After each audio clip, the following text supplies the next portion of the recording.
So hello guys, last lecture में हमने पढ़ लिया था कि इम्प्योरिटी को कैसे रिमूव किया जाता है, किसी भी और पार्टिकल्स में से इम्प्योरिटी को कैसे रिमूव किया जाता है। ठीक है, तो हमने तीन टेक्निक पढ़ी थी। फ्रोथ फ्लोटेशन टेक्निक पढ़ी थी, ठीक है, ग्रेविटी सेपरेशन पढ़ा था और क्या पढ़ा था, मैग्नेटिक सेपरेशन पढ़ा था। इन तीनों टेक्निक से हमने इम्प्योरिटी को, किसी भी और पार्टिकल में से किसी भी इम्प्योरिटी को कैसे रिमूव किया जाता है वो हमने पढ़ लिया था। ठीक है, तो आज हम पढ़ेंगे कि भाई कि जैसे कि हमने कल क्या पढ़ा था कि और पार्टिकल में से किसी भी इम्प्योरिटी को कैसे रिमूव किया जाता है।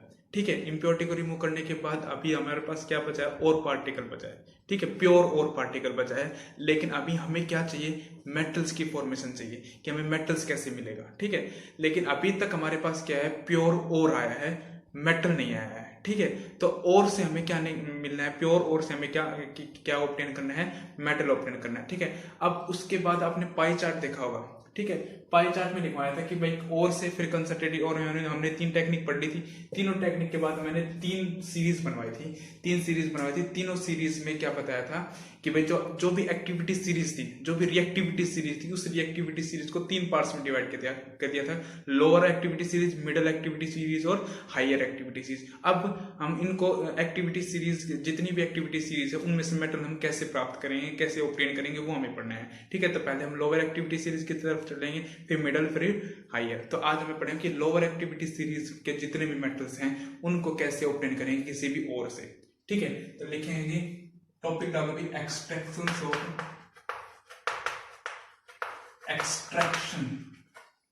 Of metal, extractions of metal present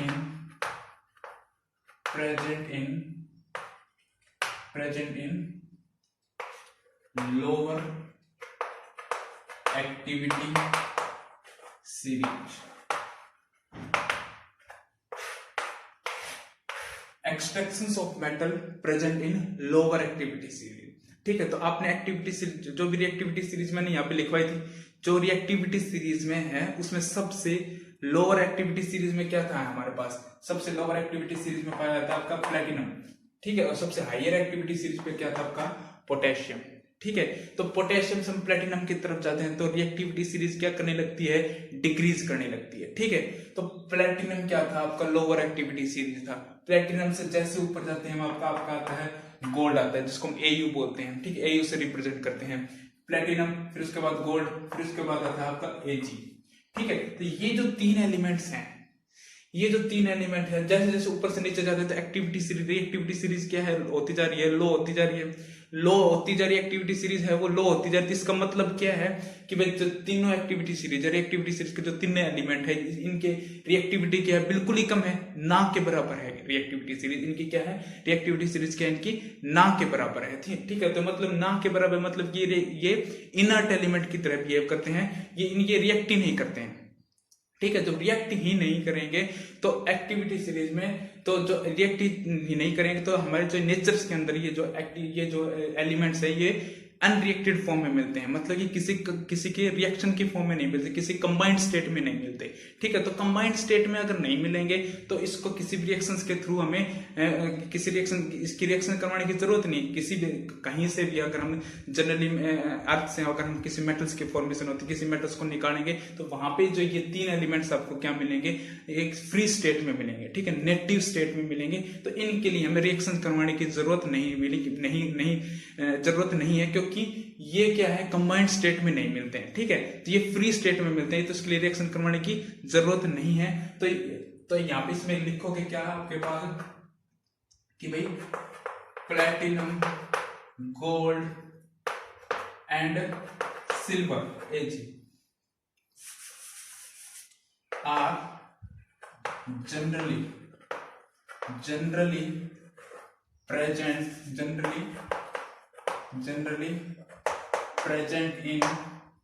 generally present in free state or native state in nature के अंदर ये क्या मिलते हैं, हमें फ्री स्टेट में मिलते हैं और नेटिव स्टेट में मिलते हैं। ठीक है, नेटिव स्टेट का मतलब ये क्या होता है, फ्री स्टेट में मिलते हैं। ठीक है, फ्री स्टेट होता है because the activity because the reactivity of these elements are very low। ठीक है, तो प्लेटिनम, गोल्ड और सिल्वर, नीचे क्या होता है हमारा प्लेटिनम होता है, फिर आता है आपका गोल्ड आता है, फिर आपका क्या आता है सिल्वर आता है। ठीक है, इनके लिए हमें रिएक्शन करवाने की जरूरत नहीं होती क्योंकि ये इनकी रिएक्टिविटी क्या होती है बहुत ही लो होती है और ये जनरली नेचर के अंदर फ्री स्टेट में मिलते हैं, नेटिव स्टेट में मिलते हैं। ठीक है, तो इनके लिए हमें रिएक्शन करवाने की जरूरत नहीं होती क्योंकि इनके कोई और पार्टिकल्स ही नहीं है। ठीक है, ये कंबाइंड स्टेट में नहीं मिलते, फ्री स्टेट में नहीं मिलते हैं। ठीक है, तो ये क्या होते हैं हमारे लो एक्टिविटी सीरीज में होते हैं, ये फ्री स्टेट में मिलते हैं। ठीक है, आगे क्या आते हैं, जैसे हम ऊपर बढ़ते हैं। ठीक है, जैसे हम नीचे क्या था हमारा प्लैटिनम था। ठीक है, फिर क्या आया था हमारा गोल्ड आया था, फिर आया था सिल्वर, फिर जैसे ऊपर बढ़ते हैं मरकरी आएगा, फिर आएगा आपका कॉपर आएगा। ठीक है, फिर आपका क्या आता है हाइड्रोजन आता है। ठीक है, तो हाइड्रोजन से देखो यहाँ ये जो 3 एलिमेंट थे ये तो क्या होंगे फ्री स्टेट में। तो जैसे सिल्वर से जैसे ऊपर बढ़ते हैं तो इनकी रिएक्टिविटी सीरीज क्या होती है बढ़ने लगती है। जैसे हम प्लेटिनम से पोटेशियम की तरफ जाएंगे तो रिएक्टिविटी सीरीज क्या होने लगेगी भाई बढ़ती जाएगी। तो रिएक्टिविटी सीरीज अगर बढ़ेगी एलिमेंट की तो वो क्या होंगे रिएक्टेड फॉर्म में मिलेंगे, किसी कंबाइंड स्टेट में मिलेंगे हमें अर्थ के अंदर।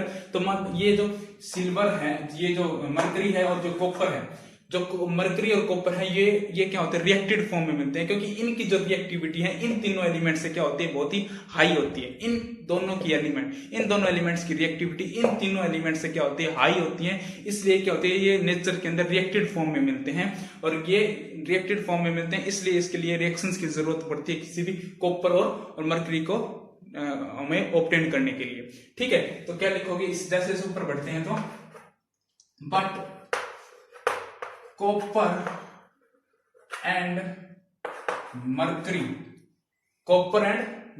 Hg को क्या बोलते हैं mercury, copper and mercury are form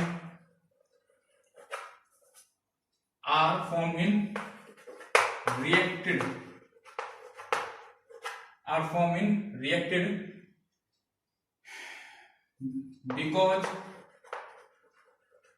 because copper and mercury of reactivity are high as compared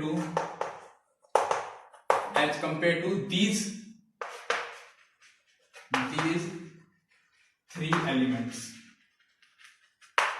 ठीक है, सो इसलिए ये तो फ्री स्टेट में मिलते हैं और इनकी रिएक्टिविटी इन तीनों से क्या आती है हाई होती है, तो इसलिए इनके भी क्या होंगे ये फ्री स्टेट में नहीं मिलेंगे, किस फॉर्म में और के फॉर्म में मिलेंगे। इसलिए और ऑफ जो मरकरी is called सिनेबार। ये आपको नेचर के अंदर इस फॉर्म में मिलता है, HgS की फॉर्म में मिलता है। और कॉपर जो है वो किस फॉर्म में मिलता है, ore of the copper is called copper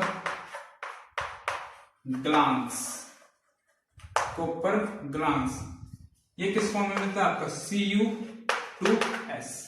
ठीक है, जैसे हम ऊपर जाते हैं तो रिएक्टिविटी सीरीज क्या होने लग जाती है बढ़ती जाती है। इसलिए Hg जो मरकरी है वो आपका सिनेबार HgS की फॉर्म में मिलता है नेचर के अंदर, और जो कॉपर है वो आपको कॉपर ग्लांस Cu2S की फॉर्म में मिलता है। अब हमारा काम क्या है कि HgS में से हमें Hg को ऑब्टेन करना है।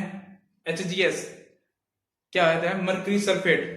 ठीक है, मर्क्यूरिक सल्फेट में से HgS में से Hg को ऑब्टेन करना है, प्योर मेटल को ऑब्टेन करना है, और Cu2S में से कॉपर को ऑब्टेन करना है। ठीक है, इनकी तो जरूरत ही नहीं थी क्योंकि ये तो फ्री स्टेट में ऑब्टेन हो रहे थे, लेकिन जैसे ऊपर गए तो रिएक्टिविटी सीरीज बढ़ने लगी और ये इस फॉर्म में मिलने लगे, इनके और पार्टिकल्स मिलने लगे। अब हमें और पार्टिकल्स मेटल्स को क्या करना है ऑब्टेन करना है। ठीक है,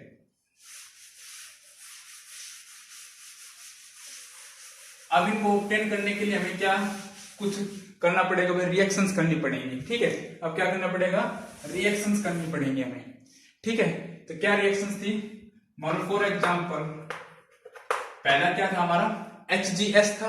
ठीक है, HGS क्या बोलते हैं इसको, मर्क्यूरिक सल्फेट। ठीक है, अब HGS में से हमें क्या ऑब्टेन करना है, Hg ऑब्टेन करना है। HGS की रिएक्शन जैसे हम ऑक्सीजन के साथ करवा देते हैं तब हमारे पास HgO मर्क्यूरिक ऑक्साइड मिलता है, प्लस का क्या मिलता है, सल्फर डाइऑक्साइड मिलता है। ठीक है, अब यहाँ पे क्या होगा भाई, 2 ऑक्सीजन यहाँ पे हैं, 2 ऑक्सीजन 3 ऑक्सीजन यहाँ पे हैं, तो मैं यहाँ से मान लो अगर 2 से मल्टीप्लाई कर दूं 2 हो गए यहाँ पे, और यहाँ पे फिर ये 2 हो जाएंगे, और फिर 2 यहाँ पे सल्फर हो गए, तो 3 ऑक्सीजन यहाँ पे, 2 4 ऑक्सीजन, और 2 4 और 2 6, ये होगी क्या आपकी बैलेंस होगी। ठीक है, देख लेना बैलेंसिंग रिएक्शन आपको करवा रखी है। ठीक है, अभी भी क्या ऑब्टेन हुआ यहाँ पे, मर्क्यूरिक ऑक्साइड है, लेकिन हमें क्या चाहिए, मर्करी चाहिए। तो जैसे मर्क्यूरिक ऑक्साइड की HgO की जैसे इसको हीट करते हैं तब हमारे पास मर्क्यूरी प्लस का ऑक्सीजन मिलता है। ठीक है, बैलेंस करो, 2 ऑक्सीजन है, यहां से 2 से मल्टीप्लाई कर दिया। ठीक है, 2 Hg आ गए, यहां से 2 से मल्टीप्लाई कर दिया। ठीक है, तब हमारे पास एक किसकी फॉर्म में होगी, प्योर मर्क्यूरी की फॉर्म में, प्योर Hg मिल गया। हमें क्या चाहिए, प्योर एलिमेंट चाहिए। ठीक है, तो लास्ट के जो 3 एलिमेंट थे वो तो प्योर थे, उनको तो प्योर करने की जरूरत नहीं थी, लेकिन जैसे ऊपर गए तो पहले आया मर्करी, वो किस फॉर्म में मिला हमें, HGS की फॉर्म में मिला। हमने ऑक्सीजन की प्रेजेंस में इसकी रिएक्शन करवाई, फिर मर्करी ऑक्साइड मिला, अभी भी प्योर नहीं हुआ, फिर उसको हीट किया, तब हमारे पास क्या आ गया, प्योर मेटल आ गया। ठीक है, नेक्स्ट एलिमेंट क्या था हमारे पास, नेक्स्ट एलिमेंट क्या था हमारे पास भाई, Cu2s था। ठीक है, Cu2s, इसकी भी नेक्स्ट एलिमेंट के दूसरा क्या था, Cu2s, इसकी भी ऑक्सीजन की प्रेजेंस में जैसे रिएक्शंस करवाएंगे तो हमारे पास अब क्या होगा, कॉपर ऑक्साइड मिलेगा प्लस का सल्फर डाइऑक्साइड मिलेगा। ठीक है, अब क्या होगा, Cu2s, तो यहाँ पे होगा Cu2O बनेगा भाई। ठीक है, अब क्या होगा, यहाँ पे 2 ऑक्सीजन है, यहाँ पे भी 2 ऑक्सीजन है, यहाँ पे 2 से अगर मैं मल्टीप्लाई कर दूं, यहाँ पे क्या होगा, यहाँ पे भी 2, ये क्या होगा 3, 2 दूनी 4, 2, ये होगा 3, और ये क्या होगा 2। देख लेना, बैलेंस कर लेना भाई। ठीक है, 2 दूनी 4 कॉपर, यहाँ पे 4 कॉपर हो गए, 3 दूनी 6 ऑक्सीजन, 2 2 4 और 2 6 ऑक्सीजन हो गई। ठीक है, सल्फर भी 2 सल्फर, 2 सल्फर, क्या होगी, 4 की सारी क्या होगी, बैलेंस होगी। अब देखो, अभी भी हमारे पास प्योर कॉपर नहीं बना है। ठीक है, अब इसकी भी रिएक्शन 2Cu2O। ठीक है, जैसे इसको क्या किया जाता है, इसको किसकी प्रेजेंस में रिएक्शन करवाएंगे, एक Cu2s की प्रेजेंस में जैसे रिएक्शंस करवाएंगे तब हमारे पास किसकी फॉर्मेशन होगी, कॉपर की फॉर्मेशन होगी, प्लस का सल्फर डाइऑक्साइड बनेगा। ठीक है, 2 2 2 2 4 2 6 कॉपर है, तो 6 यहाँ पे मल्टीप्लाई करना पड़ेगा। ठीक है, ठीक है जी, हो गई बैलेंस। तो हमारे पास क्या हो गया, यहाँ पे प्योर कॉपर की फॉर्मेशन होगी।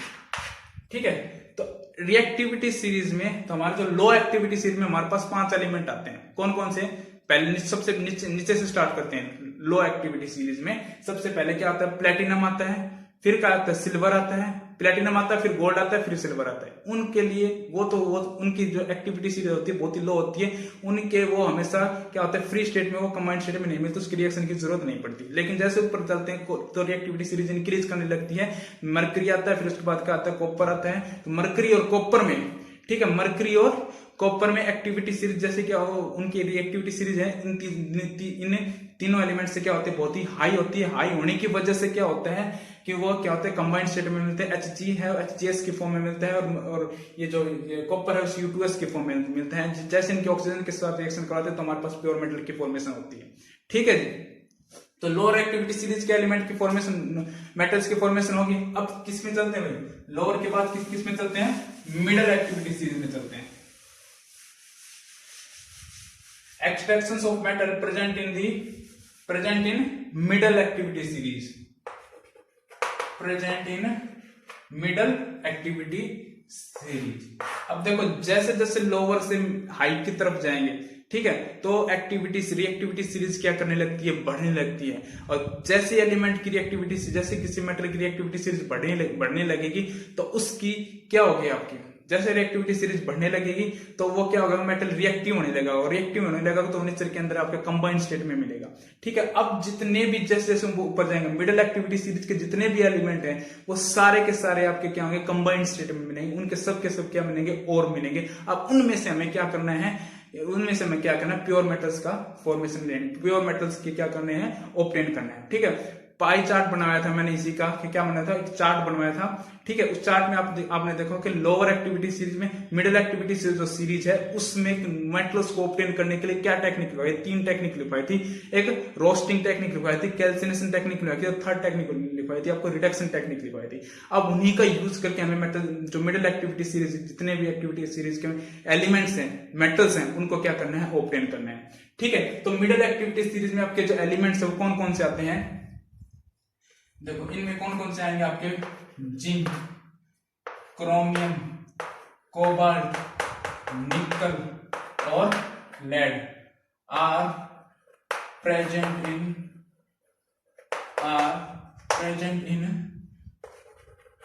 Middle activity series. ये जितने मिडिल एक्टिविटी सीरीज के जो एलिमेंट्स होते हैं वो फ्री स्टेट में नहीं मिलेंगे। क्यों? क्योंकि इनकी रिएक्टिविटी सीरीज क्या बहुत ही हाई है। अब ये क्या जनरली जो नेचर्स के अंदर कार्बोनेट के फॉर्म में मिलते हैं, ठीक है, ऑक्साइड्स के फॉर्म में मिलते हैं। ठीक है। अब उनको कैसे अलग करना है, हमें 3 टेक्निक से अलग करना है, रोस्टिंग से, कैल्सिनेशन से और किससे, रिडक्शन से। तो पहले अब ये टेक्निक समझना पड़ेगा भाई ये टेक्निक क्या क्या होती है, और फिर इन टेक्निक का यूज करके हमें कैसे एलिमेंट, कैसे कोई मेटल है वो ऑब्टेन कर सकते हैं। ठीक है। तो सबसे पहले टेक्निक पढ़ते हैं कैल्सिनेशन। सबसे पहले टेक्निक आती है आपकी कैल्सिनेशन। ये कैल्सिनेशन होता क्या है, ठीक है। कैल्सिनेशन का मतलब होता है जो भी हमारे पास और पार्टिकल है, और में से हमें क्या चाहिए, मेटल चाहिए, तो और पार्टिकल को सिंपली क्या किया जाता है, हीट किया जाता है बिलो इट्स मेल्टिंग, उसके मेल्टिंग पॉइंट से कम टेम्परेचर पे उसको हीट किया जाता है, but in the absence of air. ये हमेशा ध्यान रखना है। इसकी सबसे मोस्ट डेफिनेशन, मोस्ट जो चीज है इसमें क्या है कि इन दी एब्सेंस ऑफ एयर। ठीक है। तो इसकी डेफिनेशन देखो, इसकी डेफिनेशन क्या होगी, the process in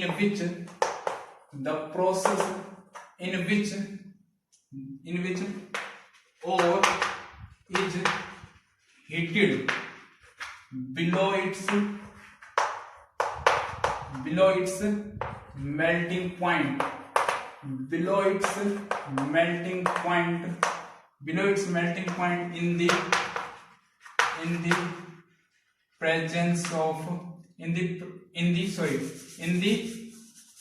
absence of air, called calcination, और पार्टिकल्स को जैसे उसको हीट कर देते हैं बिलो इट्स मेल्टिंग पॉइंट, उस और के पार्टिकल्स के मेल्टिंग पॉइंट से कम टेम्परेचर जैसे उसको हीट किया जाता है। ठीक है। In the absence of air, air का मतलब in the absence of oxygen भी बोल सकते हो, in the absence of air, in the absence of oxygen को अगर उसको हीट किया जाता है, उसी प्रोसेस को क्या बोला जाता है, कैल्सिनेशन प्रोसेस बोला जाता है। कैल्सिनेशन प्रोसेस क्या करता है, जैसे कोई भी हमारा हाइड्रस कंपाउंड है उसको एनहाइड्रस कंपाउंड में चेंज करता है, कार्बोनेट के जितने भी कंपाउंड्स हैं उनको ऑक्साइड की फॉर्म में चेंज करता है। ठीक है। अब देखो मान लो ये क्या है, Cu, देखो फॉर एग्जांपल करता क्या है कैल्सिनेशन भाई, CuSO4.5H2O, जैसे इसको हीट कर देंगे तो हमारे पास किसकी फॉर्मेशन होगी, CuSO4 प्लस का 5H2O। ठीक है। जितने भी हाइड्रस कंपाउंड्स हैं, कैल्सिनेशन क्या करता है, जितने भी हाइड्रस कंपाउंड्स हैं उसको क्या कर देगा, एनहाइड्रस कंपाउंड में चेंज कर देगा। ठीक है। एनहाइड्रस कंपाउंड मतलब विदाउट वाटर मॉलिक्यूल, हाइड्रस मतलब वाटर मॉलिक्यूल्स। ठीक है। वाटर मॉलिक्यूल्स को क्या कर देगा, इवापोरेट कर देगा, उसको क्या कर देगा, हीट कर देगा, वेपर के फॉर्म में भेज देगा। ठीक है। और क्या करता है, कार्बोनेट के फॉर्म में जितने भी कार्बोनेट होते हैं ZnCO3, जैसे उसको हीट कर देंगे तो उसको ऑक्साइड के फॉर्म में चेंज कर देता है, जिंक ऑक्साइड बनेगा प्लस का कार्बन डाइऑक्साइड बनेगी। ठीक है, जितने भी कार्बोनेट, जिंक कार्बोनेट है, उस कार्बोनेट को किसमें, मेटल ऑक्साइड के फॉर्म में क्या कर देता है भाई, चेंज कर देता है। ठीक है, तो कैल्सिनेशन क्या होगा, सिंपली सबसे मोस्ट इंपोर्टेंट डेफिनेशन पूछी जाती है एग्जाम के अंदर। कैल्सिनेशन क्या होता है कि और पार्टिकल्स को हीट किया जाता है उसके मेल्टिंग पॉइंट से कम टेम्परेचर पे, but in the absence of air, without, in the absence of air, oxygen की एब्सेंस में उसको क्या किया जाता है, उसको हीट किया जाता है। और करता क्या है, एनहाइड्रस कंपाउंड को एनहाइड्रस में चेंज कर देता है, कार्बोनेट को मेटल ऑक्साइड के फॉर्म में क्या कर देता है, चेंज कर देता है। ठीक है, नेक्स्ट क्या है भाई, नेक्स्ट है आपके पास कैल्सिनेशन के बाद दूसरी टेक्निक क्या है, रोस्टिंग टेक्निक। रोस्टिंग टेक्निक, ठीक है, रोस्टिंग टेक्निक में क्या होता है, नेक्स्ट क्या है आपके पास, रोस्टिंग टेक्निक। रोस्टिंग टेक्निक में भी क्या किया जाता है, इसमें भी और पार्टिकल्स को हीट किया जाता है, but in the presence of air. Roasting में क्या होता है, in the presence of air में और पार्टिकल्स को क्या किया जाता है, हीट किया जाता है। The process in which the heated of or particle below its melting point,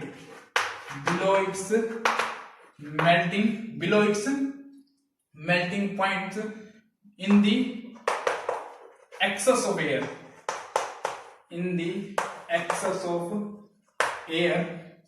are called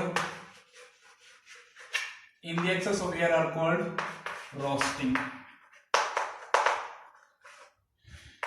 ठीक है, आप एयर की जगह ऑक्सीजन भी ले सकते हो। ठीक है, in the excess of oxygen, in the excess of air. ठीक है, जो भी ऑक्सीजन की प्रेजेंस में जो भी हीट किया जाता है, ठीक है, और पार्टिकल्स को, उसी को क्या बोला जाता है, रोस्टिंग बोला जाता है। जैसे फॉर एग्जांपल आपको ये रिएक्शन मैंने आपको पहले लिखवा रखी है, S8 को, जैसे ये S8 है, उसको ऑक्सीजन को जैसे हीट करेंगे तो क्या हो जाता है, सल्फर डाइऑक्साइड की फॉर्मेशन होती है। 8 सल्फर है, 8 से मल्टीप्लाई 16 ऑक्सीजन हो गए, यहाँ से 8 से मल्टीप्लाई हो जाएगा। ऐसे ही मान लो P4 है, ऑक्सीजन की प्रेजेंस में हीट किया तो आपको क्या बनाता है, P4 O10 है, 10 ऑक्सीजन है, 5 से मल्टीप्लाई करेंगे हम। ठीक है, तो 10 ऑक्सीजन हो गए, 4 फास्फोर, 4 फास्फोर। इसमें क्या है, ऑक्सीजन की प्रेजेंस में इसको क्या किया जा रहा है, इसको हीट किया जा रहा है। ऑक्सीजन की प्रेजेंस में इसको क्या किया जा रहा है, हीट किया जा रहा है, तो उसको क्या बोलेंगे हम, रोस्टिंग बोलेंगे। ऑक्सीजन की प्रेजेंस में जैसे उसको क्या किया जाता है, हीट किया जाता है, उसी को क्या बोलते हैं, रोस्टिंग बोलते हैं। ये दो चीजें बहुत ही ज्यादा इंपॉर्टेंट है, रोस्टिंग और कैल्सिनेशन। ठीक है, रोस्टिंग देखो हमेशा एग्जाम में पूछा जाता है, या तो रोस्टिंग की डेफिनेशन पूछी जाती है, या तो कैल्सिनेशन की डेफिनेशन पूछी जाती है। ठीक है, या फिर रोस्टिंग और कैल्सिनेशन में डिफरेंस पूछा जाता है। आपको कैल्सिनेशन पता चल गया और रोस्टिंग पता चल गया। कैल्सिनेशन तो क्या होता है कि भाई, कैल्सिनेशन तो वो चीज होती है जिसमें और पार्टिकल्स को हीट किया जाता है, but in the absence of air. ठीक है, वो क्या करता है, हाइड्रस कंपाउंड को एनहाइड्रस में चेंज करता है, कार्बोनेट को मेटल ऑक्साइड में चेंज करता है। लेकिन जैसे हम रोस्टिंग पे पहुंचते हैं, इसमें भी और पार्टिकल्स को क्या किया जाता है, हीट किया जाता है, but in the presence of air. उसको क्या बोलते हैं हम, रोस्टिंग टेक्निक बोलते हैं। ठीक है, तो रोस्टिंग और कैल्सिनेशन में क्या होता है, हमें ऑक्साइड की फॉर्मेशन होती है, मेटल ऑक्साइड की फॉर्मेशन होती है। लेकिन अभी क्या है, ठीक है, आपके लिए एक क्वेश्चन छोड़ के जा रहा हूं इस वीडियो में। अभी तक लेकिन हमें क्या है, मिडल एक्टिविटी सीरीज के मेटल चाहिए, हमें प्योर मेटल चाहिए, लेकिन हमें तो मेटल नहीं मिले ना भाई, अभी तो मेटल ऑक्साइड मिले हैं। तो थर्ड पॉइंट क्या आएगा हमारा, थर्ड पॉइंट में क्या लिखवाया था, रोस्टिंग। देखो पाई चार्ट में क्या लिखवाया था, मेटल एक्टिविटी सीरीज को, मेटल्स को ऑब्टेन करने के लिए क्या लिखवाया था, रोस्टिंग लिखवाया था, कैल्सिनेशन लिखवाया। तीसरा पॉइंट क्या लिखवाया था, रिडक्शन। तो नेक्स्ट वीडियो में रिडक्शन पढ़ेंगे कि अभी हमारे पास क्या है, मेटल ऑक्साइड ऑब्टेन हुआ है, मेटल ऑब्टेन नहीं हुआ है। ठीक है, लेकिन मेटल को ऑब्टेन करने के लिए, मेटल ऑक्साइड से मेटल बनाने के लिए क्या करना पड़ता है, रिडक्शन करनी पड़ती है। वो रिडक्शन हम नेक्स्ट वीडियो में पढ़ेंगे। ठीक है, तो आपका काम क्या है कि आज का लेक्चर बहुत इंपॉर्टेंट है। रोस्टिंग और कैल्सिनेशन में डिफरेंस पूछा जाता है, या फिर रोस्टिंग और कैल्सिनेशन की डेफिनेशन पक्का पूछी जाती है, चाहे आपका बोर्ड एग्जाम हो, चाहे कहीं पर भी हो, आपका हमेशा पूछी जाती है ये चीज। ठीक है, इसको अच्छे से लिखना है, इसको अच्छे से प्रिपेयर करना है। Okay, thank you so much.